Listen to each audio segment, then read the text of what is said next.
I understand that I'm putting you on the spot because these developments are fluid, but we have been reporting on the events in Turkey. I'd like to get your thoughts.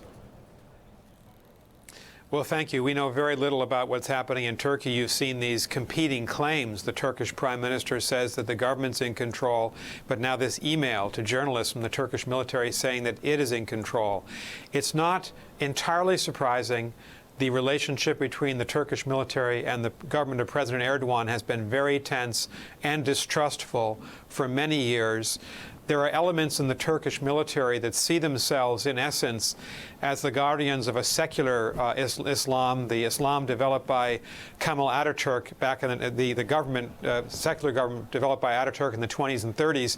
President Erdogan, of course, has brought Islam into the center of Turkish political life and into the Turkish constitution. That could be a possible explanation, but there are many others.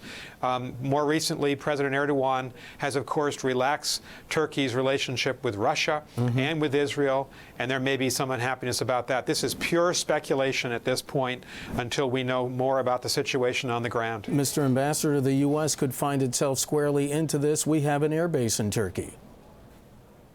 We have a very important air base. We use the Incirlik Air Base in Turkey, a very important base actually for our operations against the Islamic State. Turkey, of course, is one of our most important NATO allies. It has one of the largest and most capable militaries in the entire NATO alliance, and geopolitically, there isn't a more important country than Turkey if you see it situated very close, contiguous to the Middle East, as well as the Russian Federation. So what happens there is of major importance to the United States. Sir, what happens if this, in fact, unfolds the way it appears to be right now, where there is a military uprising, where the military is attempting to take control of the government? What will that mean for stability in the region? What will it mean for the United States?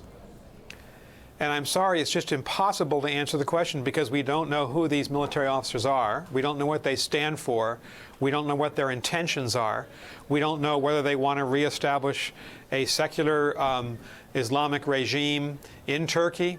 We don't know whether there is unhappiness over what's happening in the Syria war and the war against the Islamic State. Of course, another big issue in Turkey itself is the role of the Kurds and the long struggle that the Turkish government and military have had against the PKK, the mainline Kurdish separatist group. And so it is just pure speculation at this point as to what would happen. But if you're looking for countries that are vital to the national security interests of the United States, Turkey is among those countries at the top of the list worldwide, given all the things that we do with the Turks day in and day out in the fight against the Islamic State, obviously, but also in the larger view of what we do in NATO.